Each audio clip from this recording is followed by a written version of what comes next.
So are you guys able to see my screen? Yes, sir. Great. So guys, we are on the last part of the first topic of equity investment, and now we are going to discuss about the execution, validity, and clearing instruction. So now we are going to talk about how we place a trade, how the bid is being done, how the what kind of the ask has been put, and how the auction price is decided. So guys, if you remember in the last time we have discussed about bid and ask. So can anyone tell me what do we mean by bid and what do we mean by ask? Anyone? So bid is the buying price that the buyer Okay. commands. So that starts with the highest bid to the lowest. Okay. And ask is the price what the seller will ask. And Correct. that will go in ascending order of the price. So the lowest ask will be at the top and Right. highest bid will be at the top. Right? Right. Yeah. Okay. Correct. So guys, now we are talking about the execution order. So suppose if you guys have traded or if you guys have demat account and when you place a order, they ask you, okay, what kind of order it is. So first one is the market order. So it is the order if you want to place the trade as soon as possible. You don't rely on what price you are getting, at what price you are buying. You just want to sell. You want to just buy the trade, buy the stock. So guys, just sharing my Excel with you and we'll discuss there about this part. So here this is a bid and here this is a ask.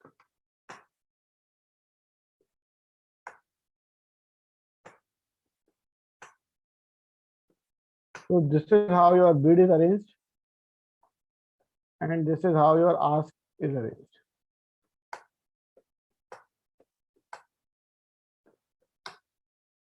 Okay guys, is this point clear to you? Yes, sir. Okay, so which is the best bid? Can anyone tell me which is the best bid here? 100. 100 is the best bid. And which is the best ask? 101. Correct. Now, if you place a market order, if you place that market order, at what price you will get the stock? So market order of buy or sell? Buy. 101. Okay. So whatever is the lowest sell price, you will get at that price. Okay. You will buy at 101. As soon as possible, your order will get executed. So this is what we mean by market order. This is what we mean market order. Okay. And what is a limit order? Limit order is the best price immediately, but no higher than the specified price. Okay. So you can put any specific price as limit order.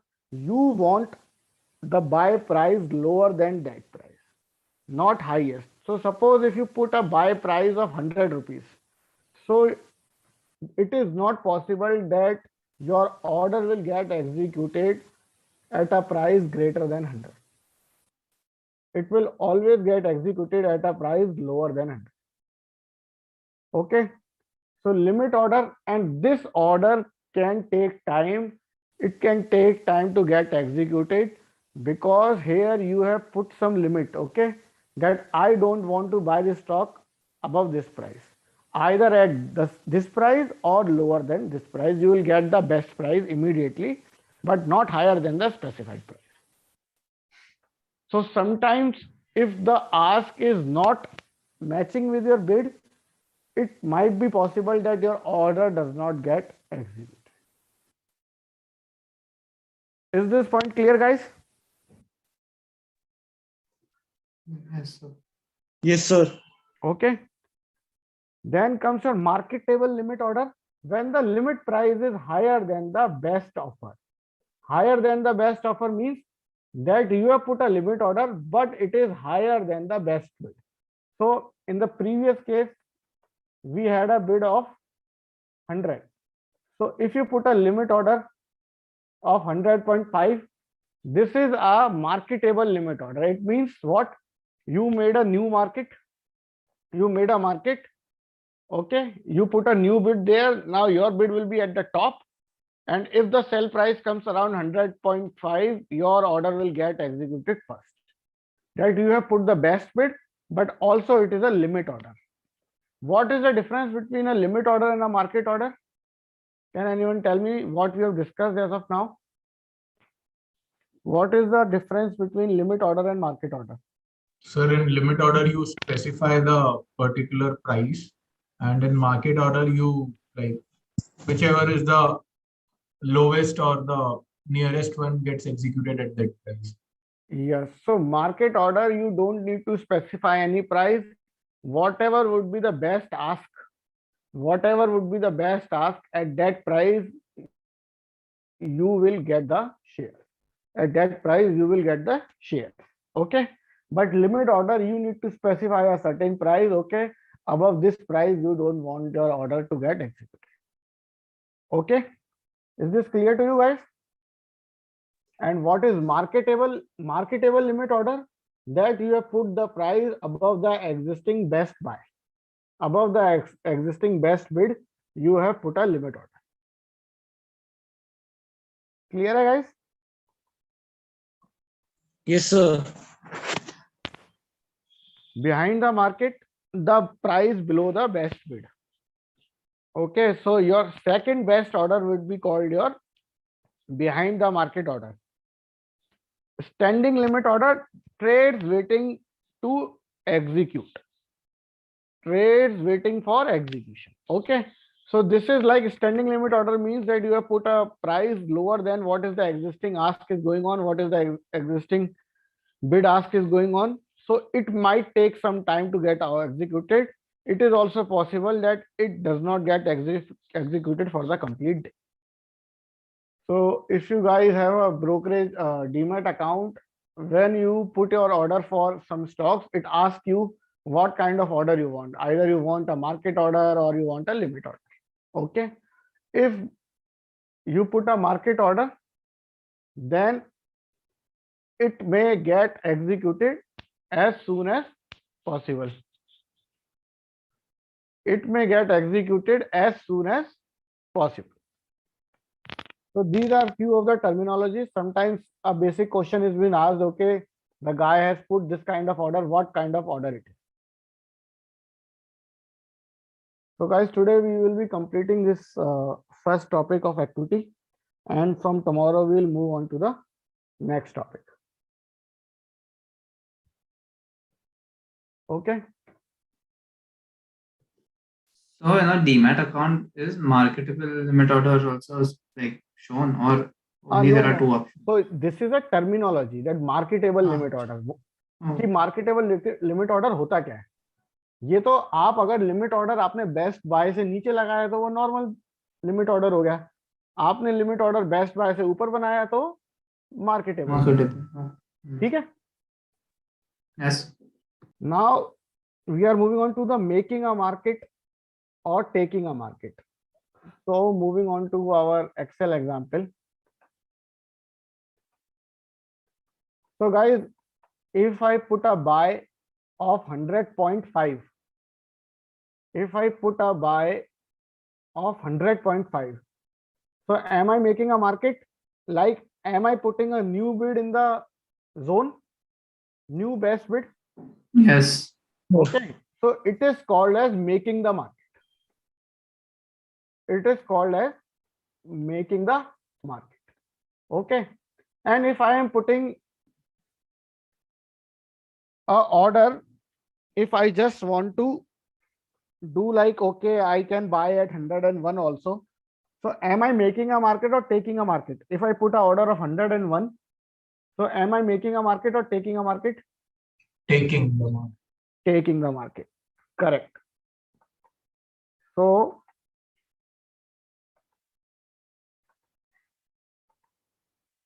So it's like making a market. When the trader offers to trade, like he wants to trade, okay?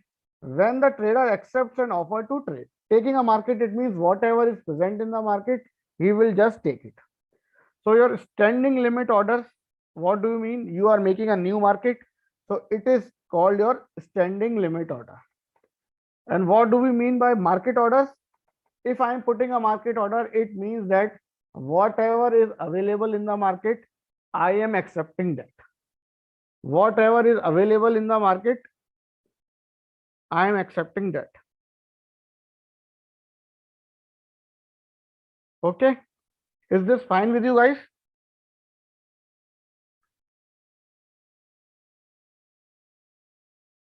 Yes, sir. Is this fine with everyone? Yes, sir. Yes. Okay.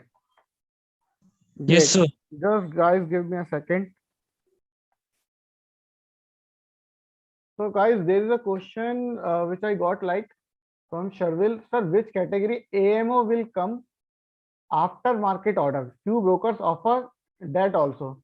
So what happens like after market order is that once the market is closed, there are few bidding done to get the closing price of the stock. Okay, so this is a different kind of a category, but it is provided by very few brokers only. Okay, it is, this does not being provided by all the people, it is provided only by few brokers. After the market, there is a bid goes on. If there are few remaining stocks and few remaining orders are placed, which might get placed and which do have the offer, so you say okay, you want to put the after market order. After the market is closed, there is a auction for 15 to 20 minutes. It is also possible that your order might get executed after the market. So this is your after market order category, and that depends what kind of sellers were there and what kind of auction was being done during that time. Okay, is this fine, Charvil? Yes sir. So जो BTST में time होता है उसमें trading होती है ना इसकी? हाँ, करेक्ट. ठीक है. Yes sir.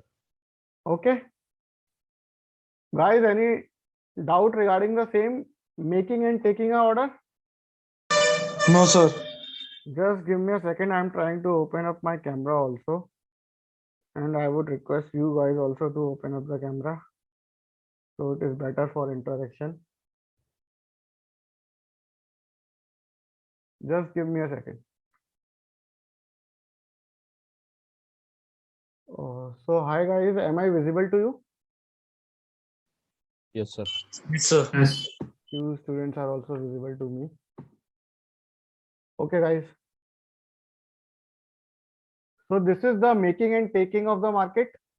Now the second point comes, instructions. What instructions you want to give while putting the order? Okay, so all or none, trade, execute only if the entire quantity can be traded. So what do we mean by, suppose you have allocated 100 shares for buying. Okay, you want to buy 100 shares of a particular equity. Okay, but the person who offers the ask has only 50 shares to offer. So will this trade get executed or not? If you have the buying quantity of 100 and the selling quantity is of 50 of that particular price. Yes, it will get partially executed. 10 बचेगा. If you are putting an instruction all or none, the order will not get executed. Okay, why? What does it mean all or none? Trade execute only if the entire quantity can be traded. Okay, if your entire complete volume can be executed, then only all the complete order will be there, otherwise it will get rejected. Okay, is this fine? Okay, but you can also have partial order. Your normal order is always a partial order. If your order is a normal order, your 50 stocks will get executed. You will buy 50 stocks, whatever the lot was available for selling.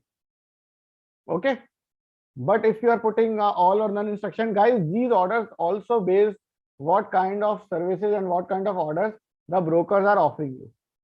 Because sometimes if you go to open a demat account and you will not be able to see all these orders. Okay, you will say there is no all or none orders. But talking about when you buy in bulk, so there are called something called bulk deals. Okay, the big deals. So it is in thousands of stocks are being traded that time. So these orders, special customization and special privileges is provided to these institutional investors. Okay, at what price you want to get traded, how many volume, okay, if this price is not available, how much volume you want to get traded, get executed. So all these things are need to be done. Okay, so for retail investors, it is not compulsory that all these offers will be provided to you, but sometimes if you take a premium package or there can be some kind of different plans, so at the highest plan all these things, all these privileges might be provided. Is this fine with you guys? Sir, when we compare to the other countries like US and all, there we can buy in fraction, no sir? Yeah, you can buy in fraction. So US has been a very mature market. They even allow you to place the order before the market gets open. That we can do in India also, no sir? At 9 o'clock we can place. No, that is a pre-market you are talking about. But in US at 6 o'clock also you can place your order.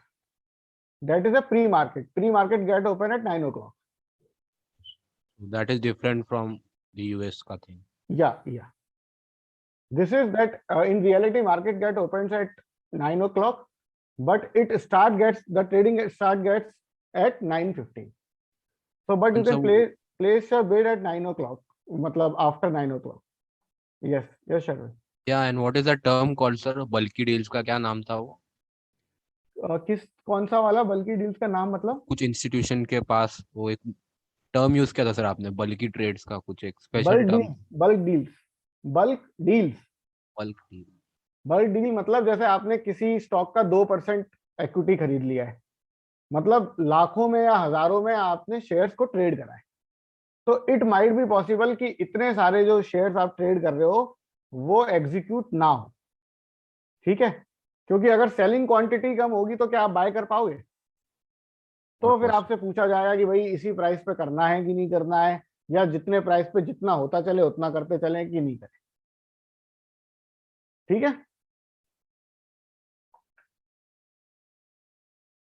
Bulk deals and block trades are same.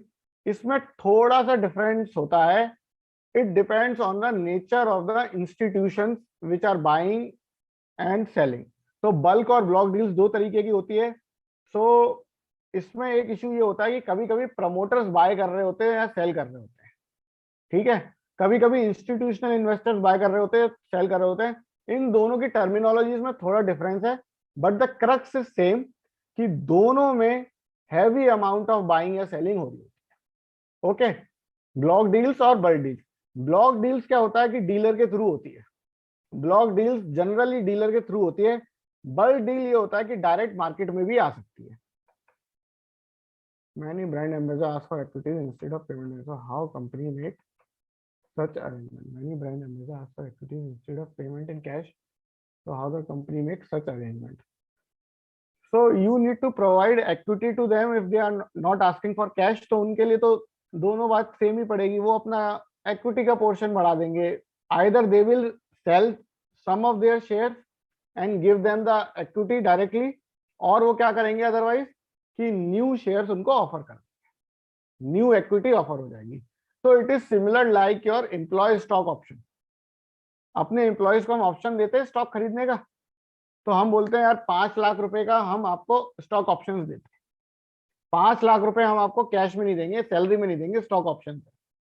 वो थोड़ा उसका working का तरीका अलग है. Then what you do, if the employ wants the stock, आप उसको नए शेयर इशू करके दें. तो आपने उसको सैलरी की जगह क्या दिया, शेयर दिया. ठीक है, इसकी अकाउंटिंग कोई ज्यादा बहुत कॉम्प्लेक्स नहीं है. कैश नहीं जाएगा तो आपकी इक्विटी जाएगी. Fair enough. तो कोई कंपनी क्या कर सकती है, मार्केट से शेयर खरीदे और दे दे ब्रांड एम्बेसडर को। तो जितने का वो कैश लेने वाला था उतने कैश का आप शेयर खरीदो और अपने ब्रांड एम्बेसडर को दे दो। The thing remains the same. अब it depends on the amount what kind of agreement you are having. ये कोई बहुत बड़ी कैश डील थी कि भाई कितना था, वो डिपेंड करता है। अदरवाइज कोई छोटी डील है या कोई छोटी ट्रेड है तो it hardly makes any sense. अगर आप उसको कैश दोगे तो वो मार्केट से भी बाय कर सकता है, अदरवाइज प्रमोटर या कंपनी खुद ही उसको मार्केट से बाय करके इक्विटी इशू कर देगी, वही इक्विटी दे देगी। Is this clear Harsh? Yes, sir. Thank you, sir. Okay, great. So guys, there are some hidden trades exposed to only brokers and exchanges. These agencies can only disclose to the one who can fill this order. So guys, कभी कभी company क्या करती है, जैसे किसी को बहुत ज्यादा सेलिंग डालना है, किसी को बहुत ज्यादा शेयर सेल करने हैं एक दिन में, तो अगर वो अपने सारे ऑर्डर्स दिखा देगी कि भाई इतनी सेलिंग है, तो बायर को पता चल जाएगा कि भाई आज तो स्टॉक का प्राइस नीचे गिरने वाला है, बहुत हैवी सेलिंग होने वाली है।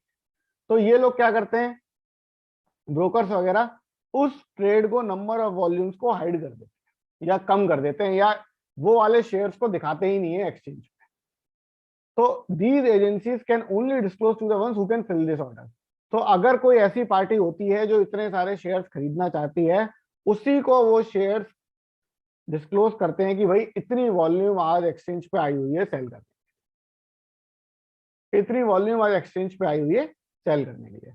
अदरवाइज वो ऑर्डर्स नहीं दिखाते हैं, और जनरली ये इंस्टीट्यूशन या जो सेल साइड पे होता है वो करता है, कि जिससे मार्केट में पैनिक ना आ जाए कि भाई इतनी सारी सेलिंग है, तो क्या होगा, बायर्स ना कम हो जाएंगे मार्केट से।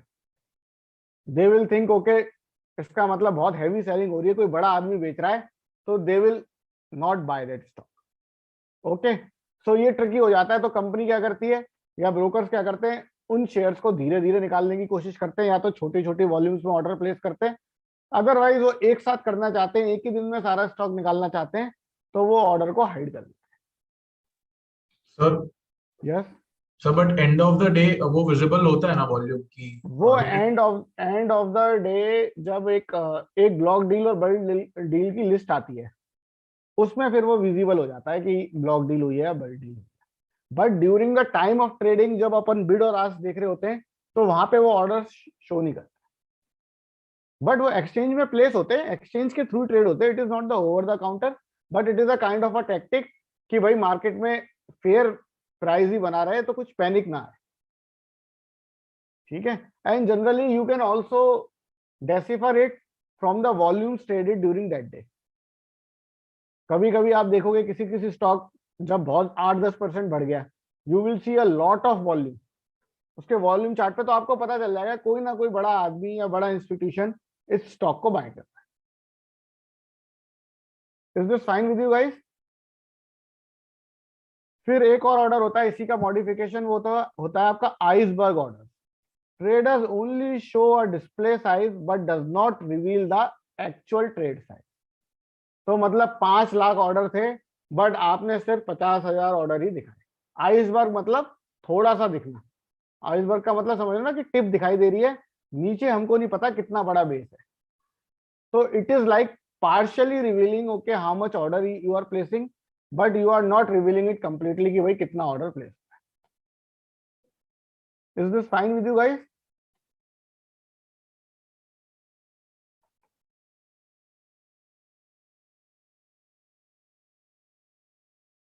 सो गाइस, यहाँ पे एक क्वेश्चन है, कुछ बिड साइज दी हुई है, कुछ ऑफर साइज दिया हुआ है।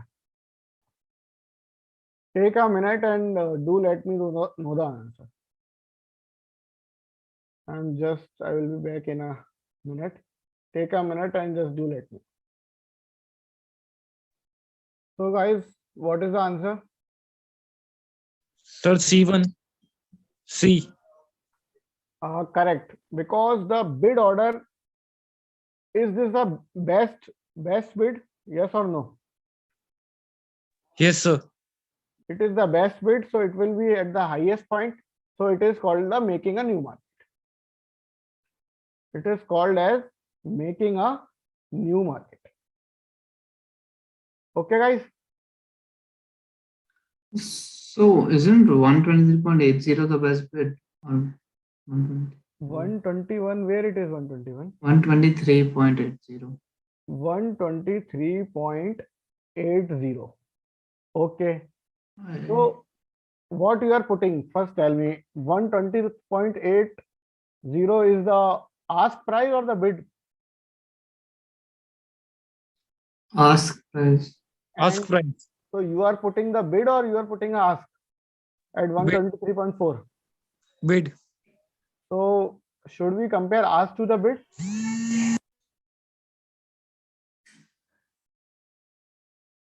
If you are comparing the bid, with what price you will compare? Of the first three prices? Yes or no? भाई आपकी बेस्ट बिड क्या है? अभी बेस्ट बिड क्या है before putting this order?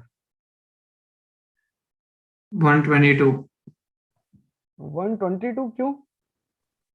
Bye price आपका हाईएस्ट पे रखते हो कि लोएस्ट पे रखते हो? Highest पे रखते हैं. तो हाईएस्ट प्राइस क्या है आपका? हाईएस्ट बिड क्या है आपकी? लास्ट वाला ना, अब बताओ ना कौन सी है? 124. 150. 124 वो तो आस्क है, बिड तो पहली तीन है ना, bid size and offer size is provided to you. ये सारी बिड्स थोड़ी हैं, पहली थ्री जो है वो आपकी बिड है, लास्ट थ्री आपकी आस्क है। 123.35 is highest. आपने अब उसके ऊपर ऑर्डर लगाया कि नहीं लगाया? आपका ऑर्डर सबसे ऊपर लगेगा कि नहीं लगेगा? हाँ लगेगा. यस। तो आपने एक नया मार्केट बनाया कि नहीं बनाया? बनाया. ठीक है, समझ आया कि हमारे पास जो टॉप थ्री है, those are only the bid, बाकी नीचे की Okay, आस्क okay. है, and that is not rearrange in the manner. वो पहले हमको रीअरेंज करनी पड़ेगी कि भाई बिड हमारी हाईएस्ट होनी चाहिए, हमारा आस्क लोएस्ट होना चाहिए, देन वी नीड टू सी। अगर मैं मार्केट ऑर्डर लगाता हूं तो मेरा कितने पे एग्जीक्यूट होगा, कोई बता सकता है? If I place a market order of buy, मेरा कितने में एग्जीक्यूट होगा? 123.80. करेक्ट, 123.80 पे मेरा मार्केट ऑर्डर एग्जीक्यूट होगा। ठीक है, बिकॉज उसी टाइम पे मेरी सेलिंग अवेलेबल है। Okay, is this point clear to you guys? Yes, sir. Great.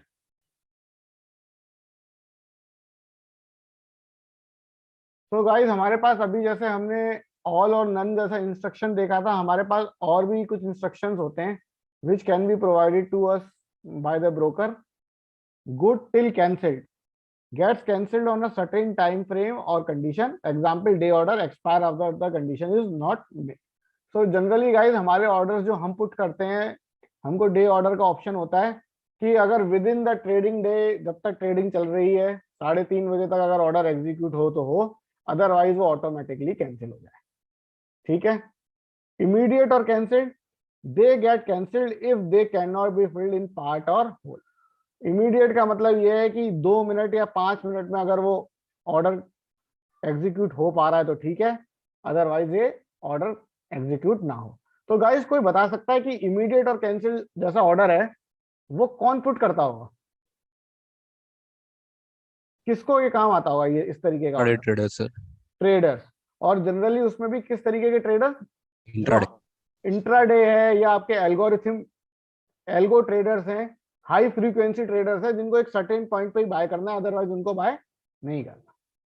ठीक है, तो दीज पॉइंट्स जो अपने हाई फ्रीक्वेंसी ट्रेडर्स होते हैं, हाई स्पीड ट्रेडर्स होते हैं, वो लोग ऑलरेडी एल्गो में ये चीजें पुट करते हैं।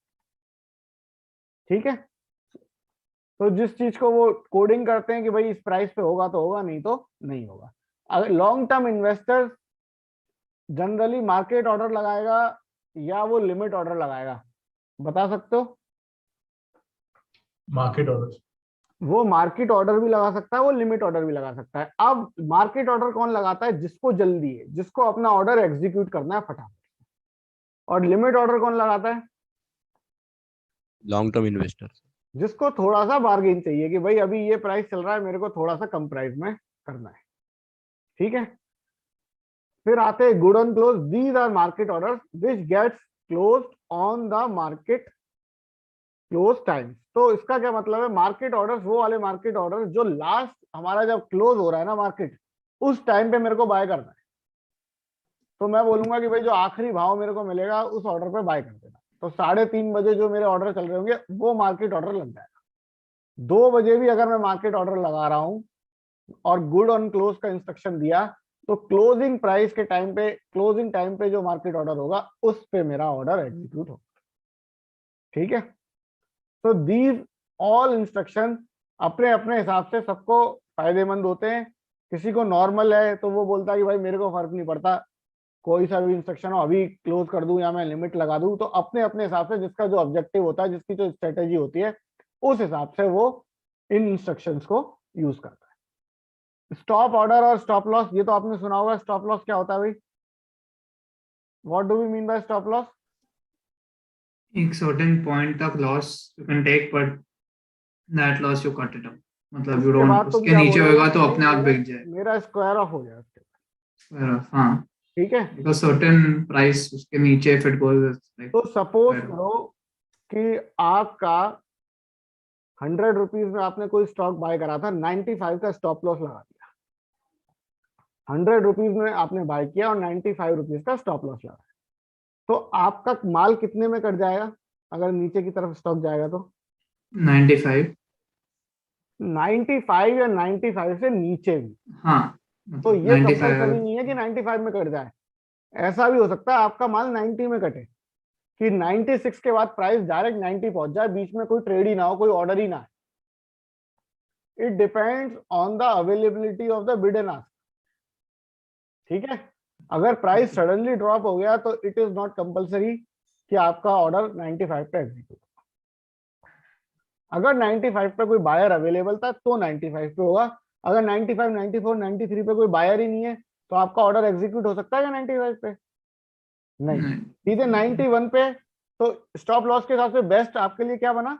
91। तो बोलेगा मैं 91 में था।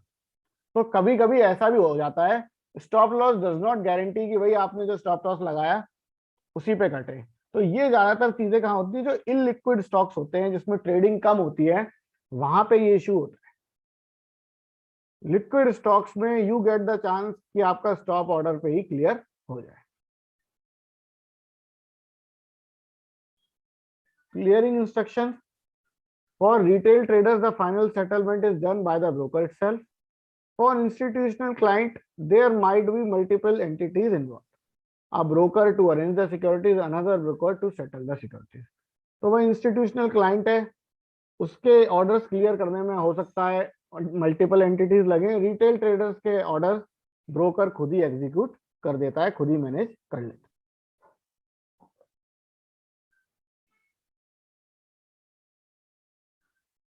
प्राइमरी मार्केट्स क्या होते हैं गाइस? प्राइमरी मार्केट्स का सबसे पहला एग्जाम्पल होता है initial public offering.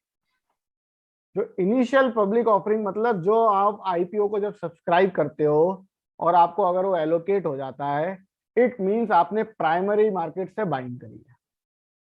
And once the IPO starts trading on the secondary market, on the market जब ट्रेड करने लग जाता है और तब आप बाय और सेल करते हो, तो आप क्या कर रहे हो? आप सेकेंडरी मार्केट पे बाय और सेल करते हो। आप सोल्ड या रीसेल स्टॉक्स को बाय या सेल कर। प्राइमरी मार्केट में क्या होता है कि आपने डायरेक्ट किससे खरीदा स्टॉक? आपने डायरेक्ट स्टॉक कंपनी से खरीदा है।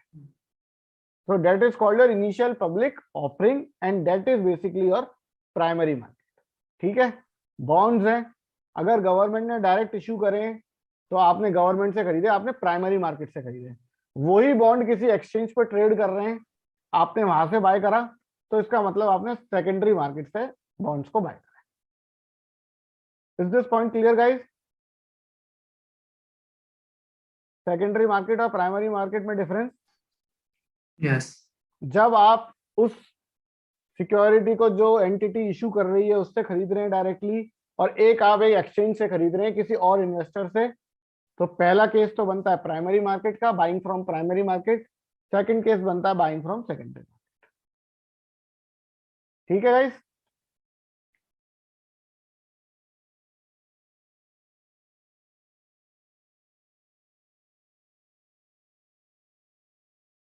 Define primary market.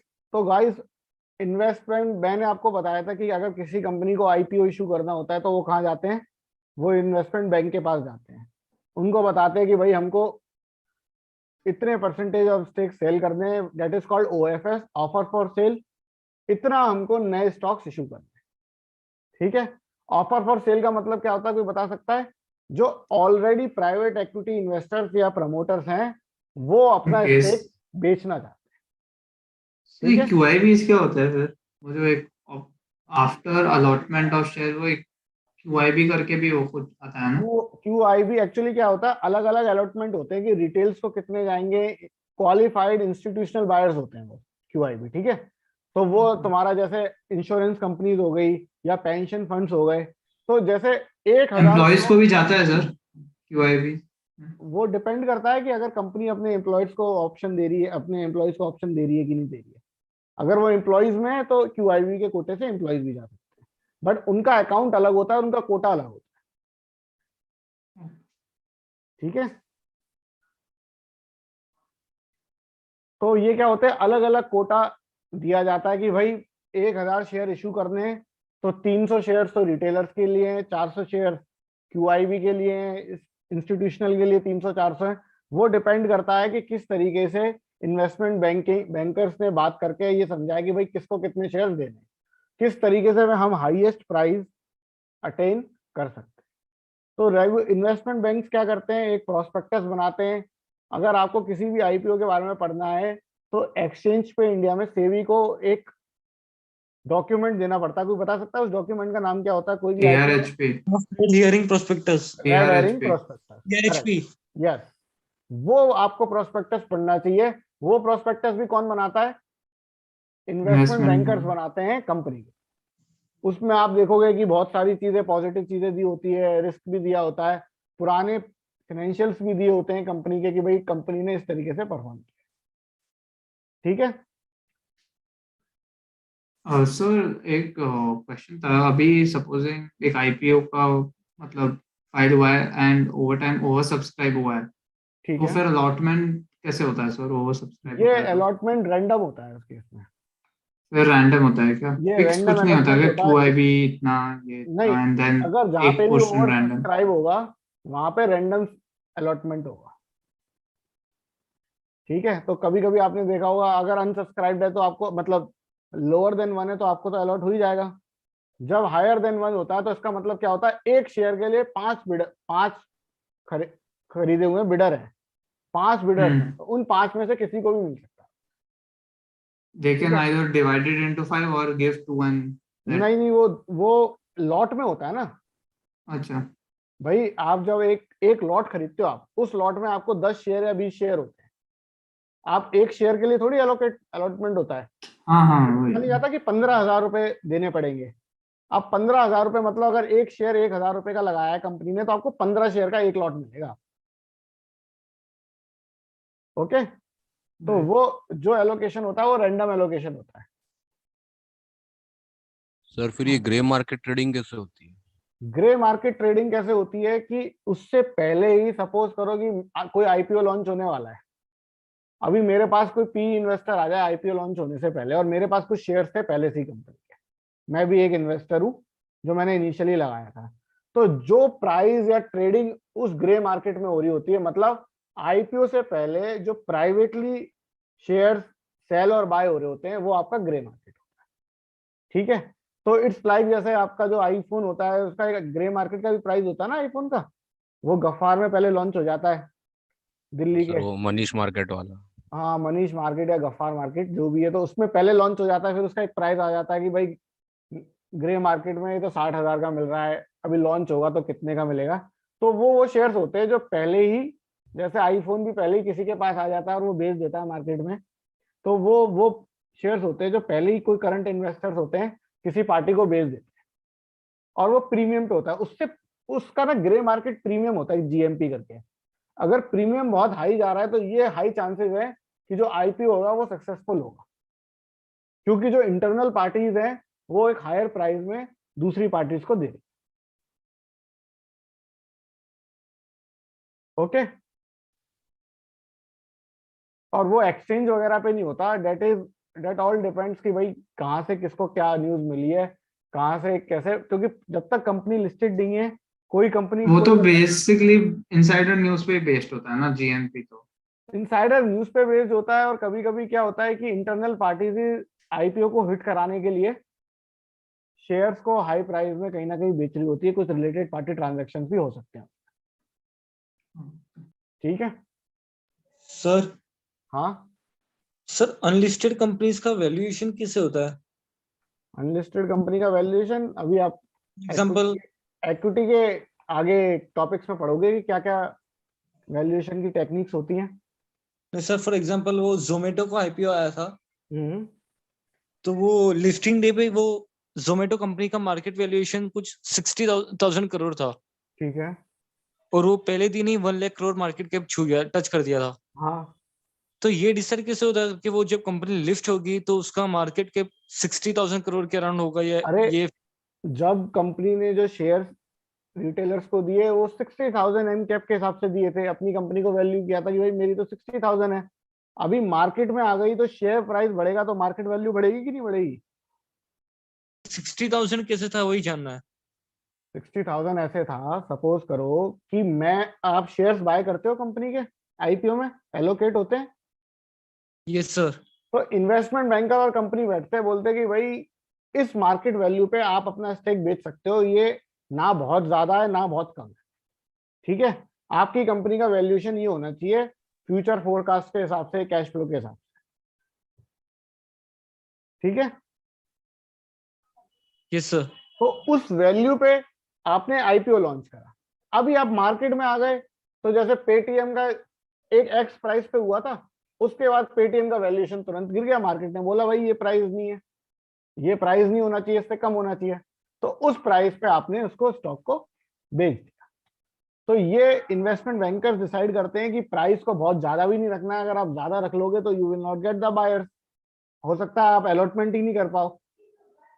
और अगर आपका कम है प्राइस या लुक्रेटिव प्राइस है तो आप बेच सकते हो। ज्यादा कम आप कर नहीं सकते क्योंकि फिर जो एग्जिस्टिंग इन्वेस्टर्स हैं वो नहीं मानेंगे, वो बोलेंगे भाई हमको भी तो प्रॉफिट चाहिए, थोड़ा हाई करके बेचो।